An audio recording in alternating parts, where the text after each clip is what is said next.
नमस्कार, आप देख रहे हैं आज तक। मैं हूं गौरव सावंत। खालिस्तान का पोस्टर बॉय बना अमृतपाल सिंह अचानक से सुर्खियों में आया। मीडिया में इसके बारे में बड़ी चर्चा हुई, चर्चा का विषय बना। इस बीच अमृतपाल को लेकर कुछ बड़े खुलासे हो रहे हैं और में जो सबसे बड़ा खुलासा है वो ये है, पंजाब पुलिस के मुताबिक अमृतपाल सिंह के पाकिस्तान के कनेक्शन को खंगाला जा रहा है। अमृतपाल सिंह को पाकिस्तान की नापाक खुफिया एजेंसी आईएसआई ने बकायदा फंडिंग दी, हथियार मुहैया कराए और मंशा उनकी यह है कि भारत में माहौल खराब किया जा सके। पुलिस के मुताबिक अमृतपाल सिंह के लगभग 114 सहयोगियों को और समर्थकों को तो पुलिस ने पकड़ लिया है। 5 लोगों को तो, जिसमें उसके चाचा शामिल हैं, उनको पंजाब से असम के डिब्रूगढ़ ले जाया गया है और वहां की जेल में बंद किया गया है। लेकिन अमृतपाल सिंह अभी भी फरार है। पंजाब को फिर एक बार अस्थिर करने की साजिश हुई है और इस बार इस साजिश का पोस्टर बॉय है अमृतपाल सिंह। लेकिन इन सब के पीछे हाथ है पाकिस्तान की खुफिया एजेंसी आईएसआई का। आपको बताएं तो अमृतपाल को लेकर होश उड़ा देने वाले खुलासे हुए हैं। अब से कुछ महीने पहले अमृतपाल का कोई नामो निशान नहीं था, लेकिन महीने भर में ही अमृतपाल पंजाब में खालिस्तान का पोस्टर बॉय बनकर सामने आया। ऐसे में सवाल है कि अचानक ऐसा कैसे हुआ। दरअसल इसके पीछे पाकिस्तान की खुफिया एजेंसी आईएसआई का बड़ा हाथ है। भारत आने से पहले आईएसआई द्वारा अमृतपाल को जॉर्जिया में ट्रेनिंग दी गई थी। जांच में सामने आया है कि अमृतपाल दुबई में रहते हुए आईएसआई के संपर्क में आया, जहां पहले से कई पाकिस्तानी खुफिया एजेंसी के एजेंट्स रहते हैं। आईएसआई ने अमृतपाल को फंडिंग दी और इसी वजह से वो पाकिस्तान के समर्थन में भारत में खालिस्तानी मूवमेंट चलाने के लिए लौटा। इतना ही नहीं, खुलासा हुआ है कि अमृतपाल के पंजाब आने के बाद आईएसआई के द्वारा ड्रोन के माध्यम से आतंकियों को हथियार भेजे गए। आपको बताएं तो इस वक्त पाकिस्तान भयंकर आर्थिक और राजनीतिक संकट से जूझ रहा है और ऐसे में पाकिस्तान की तरफ से ये साजिश दुनिया का ध्यान उसके ऊपर से हटाने के लिए रची गई है। इन सब के पीछे पाकिस्तान का हाथ कैसे है वो भी आप समझिए। दरअसल जिस खालिस्तानी आंदोलन को हवा देने की कोशिश अमृतपाल कर रहा है, उसमें केवल भारत के पंजाब प्रांत का जिक्र है। यानी अमृतपाल और उसके समर्थक केवल भारत के पंजाब प्रांत को लेकर अलग खालिस्तान बनाने की मांग कर रहे हैं। लेकिन असल में आपको बताएं तो असल खालिस्तान के विचार में पाकिस्तान के पंजाब के भी कई इलाके शामिल थे। लेकिन भारत में माहौल खराब करने वाले अमृतपाल जैसे लोग केवल भारत के पंजाब को निशाना बना रहे हैं। ऐसे में इसके पीछे पाकिस्तान और उसकी खुफिया एजेंसी का हाथ है, इसमें कोई दो राय नहीं है। आपको बताएं तो पाकिस्तानी सेना और सरकार को अपने कई इलाकों के उससे अलग होने का डर सताने लगा है। पीओके के कई इलाकों में लोग पाकिस्तान से अलग होने की मांग को लेकर भयंकर विद्रोह छेड़ चुके हैं। ऐसे में पाकिस्तान ने फिर एक बार भारत के खिलाफ साजिशें रचनी शुरू कर दी है। आपको बताएं तो सोशल मीडिया पर लोग पाकिस्तान के पूर्व प्रधानमंत्री इमरान खान और अमृतपाल को कनेक्ट करने की कोशिश भी कर रहे हैं, जिसको लेकर कई लोगों ने ट्वीट किया है कि उधर पाकिस्तान में इमरान खान भाग रहे हैं और इधर भारत में अमृतपाल भाग रहा है। आपको बताएं तो अमृतपाल की गिरफ्तारी के लिए पंजाब पुलिस बड़ा अभियान चला रही है और ऐसे में माना जा रहा है कि पाकिस्तान की साजिश में उसका साथ देने वाला अमृतपाल जल्द पुलिस की गिरफ्त में होगा। भारत में अमृतपाल सिंह को लेकर बवाल मचा हुआ है। उधर ऑस्ट्रेलिया में ब्रिस्बेन में कुछ ऐसा हुआ जिसको लेकर भारत खासा नाराज है। दरअसल ऑस्ट्रेलिया में ब्रिस्बेन में खालिस्तान समर्थकों ने एक कथित तौर पर एक फर्जी जनमत संग्रह करवाया। इस दौरान भारत के खिलाफ बातें की गई, अनर्गल बातें, अनाप शनाप बातें की गई, भारत विरोधी बयान दिए गए, यहां तक कि हमारे तिरंगे का अपमान तक किया गया।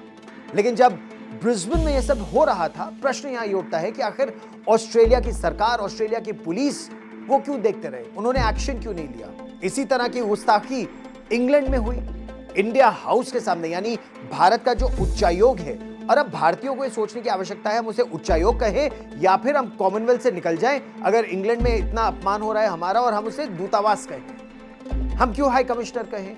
हम कॉमनवेल्थ का अगर हिस्सा है तो हम हाई कमिश्नर कहते हैं, वरना एम्बेसडर कहें। ये सब सोचने की आवश्यकता है। अब प्रश्न यहां ये उठता है, जिस तरह की चीजें सैन फ्रांसिस्को में हो रही है, यानी अमेरिका में, इंग्लैंड में हो रही है, लंदन में, या ब्रिस्बेन और कैनबरा में हो रही है ऑस्ट्रेलिया में, तो क्या ये सब एक रणनीति के तहत हो रहा है और इन सब के तार जुड़े कहां से हैं? क्योंकि ये केवल भारत के खिलाफ अनर्गल बातों का नहीं है, हिंदू मंदिरों को भी लगातार निशाना बनाया जा रहा है।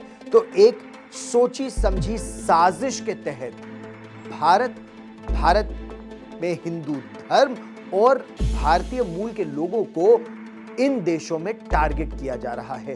प्रश्न यहां यह उठता है कि इन देशों की पुलिस और प्रशासन अभी तक चुप क्यों है? अब से कुछ ही दिनों पहले ऑस्ट्रेलिया के पीएम एंथोनी अल्बनीज भारत आए और तब उन्हें भारत ने बड़ा सम्मान दिया। भारतीय नौसेना के सबसे बड़े विमान वाहक पोत आईएनएस विक्रांत पर अल्बनीज को गार्ड ऑफ ऑनर दिया गया और ऑस्ट्रेलियाई पीएम ने नौसेना के फाइटर जेट्स की सवारी भी की।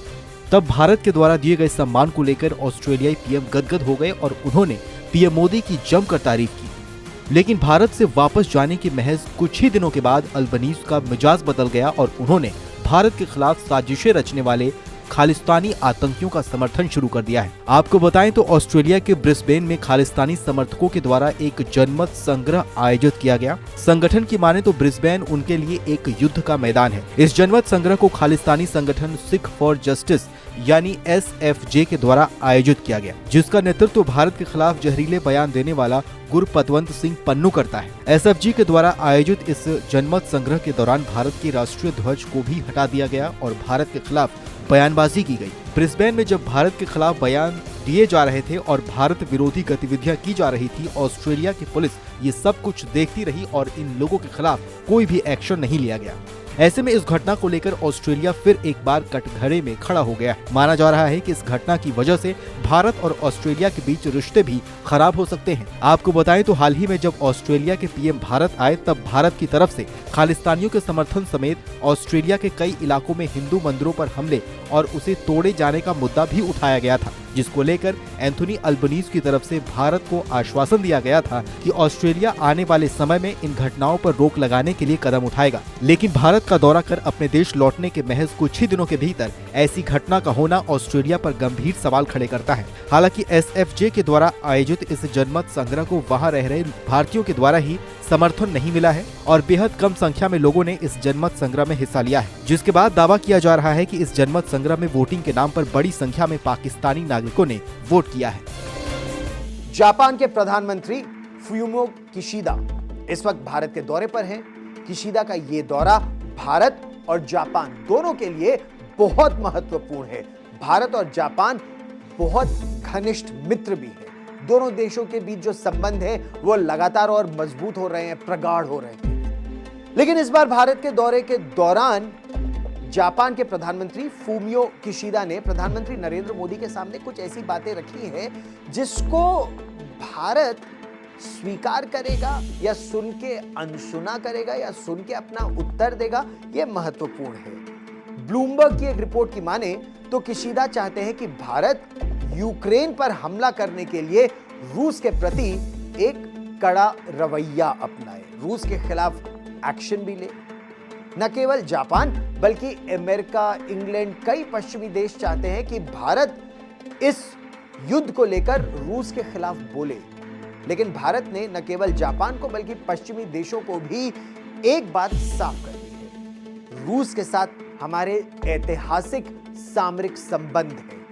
ये एक ऐसा संबंध है जो कठिन समय में रूस भारत के काम आया था और भारत के पास जो अधिकतर रक्षा के संदर्भ में हथियार हैं वो रूस से आए हैं। और विदेश मंत्री डॉक्टर एस जयशंकर ये साफ भी कर चुके हैं, भारत को रूस से हथियार लेने क्यों पड़े? क्योंकि अमेरिका जैसे देश पाकिस्तान जैसे डिक्टेटरशिप को हथियार दे रहे थे।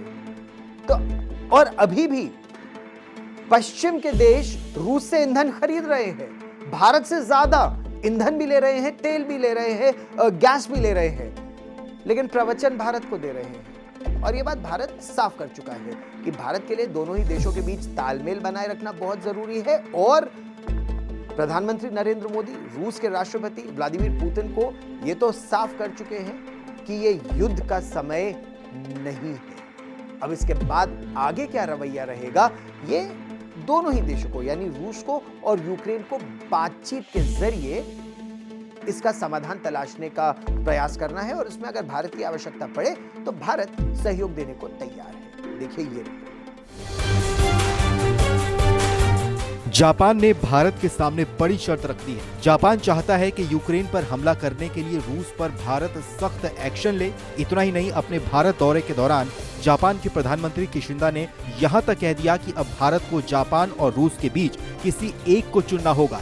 ये दावा ब्लूमबर्ग की एक रिपोर्ट में किया गया है। भारत इस वक्त दुनिया की कूटनीति का एक बड़ा मंच बना हुआ है और ऐसे में वो समय भी जल्द आने वाला है जब दुनिया का प्रतिनिधित्व भारत करता हुआ नजर आएगा। हालांकि इस बीच भारत के सामने चुनौतियां भी बढ़ती जा रही है। जापान के प्रधानमंत्री फूमियो किशिंदा इस वक्त भारत दौरे पर हैं और किशिंदा का ये दौरा भारत और जापान दोनों के लिए बेहद अहम होने वाला है। लेकिन इस बीच जापान के द्वारा भारत के सामने रखी गई शर्त भारत को असमंजस में डाल दिया है। आपको बताएं तो रूस इस समय भारत के सबसे बड़े साझेदारों में से एक है। हथियारों से लेकर कई अहम चीजों के लिए भारत रूस पर निर्भर है। इस बीच पुतिन को लेकर एक और खबर दुनिया में चर्चा का विषय बनी हुई है। हाल ही में इंटरनेशनल क्रिमिनल कोर्ट ने पुतिन की गिरफ्तारी का वारंट भी जारी किया था और अब इंटरनेशनल क्रिमिनल कोर्ट के प्रोसिक्यूटर करीम खान ने कहा है कि अगर व्लादिमीर पुतिन 123 में से किसी भी देश की यात्रा करते हैं तो उन्हें तुरंत गिरफ्तार कर लिया जाए। आपको बताएं तो हाल ही में G20 सम्मेलन के लिए पुतिन के भारत आने की बात कही जा रही थी। रूस के विदेश मंत्रालय ने दावा किया था कि बीते 2 सालों में पुतिन ने G20 सम्मेलन में हिस्सा नहीं लिया है, लेकिन इस बार वो इस सम्मेलन में हिस्सा लेने के लिए भारत आ सकते हैं। ऐसे में इस बात को लेकर भी चर्चा शुरू हो गई है कि क्या पुतिन भारत आएंगे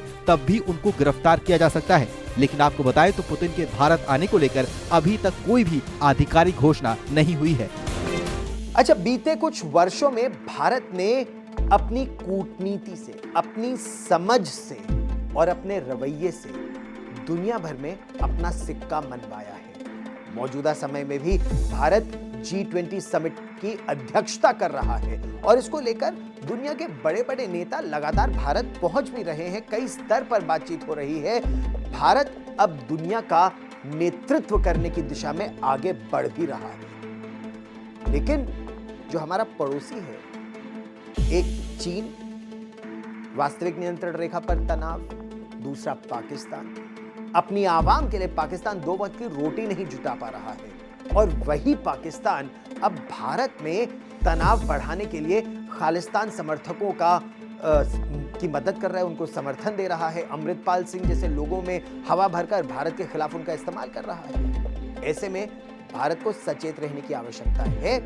एक बात और यहाँ बहुत महत्वपूर्ण है, ऐसी कौन सी ताकतें हैं जो विदेश से भारत को कमजोर करने में लगी हैं और ऐसी कौन सी ताकतें हैं जो हमारे देश के भीतर से ही हमारी जड़ें काटने का प्रयास कर रही है कि भारत एक सशक्त राष्ट्र के रूप में न उभर पाए। इस पर सबसे पहली नजर तो आपको, हमको, हम सबको मिलकर रखनी है, क्योंकि एक सुदृढ़ राष्ट्र ये तो हम सभी चाहते हैं। खैर, कैसे लगी आपको हमारी ये खबर और कैसा लगा आपको हमारा ये कार्यक्रम? कमेंट बॉक्स में जरूर जाइए, जरूर लिखिए और देश और दुनिया की बाकी खबरों के लिए देखते रहिए आज तक और सब्सक्राइब कीजिए आज तक को YouTube पर।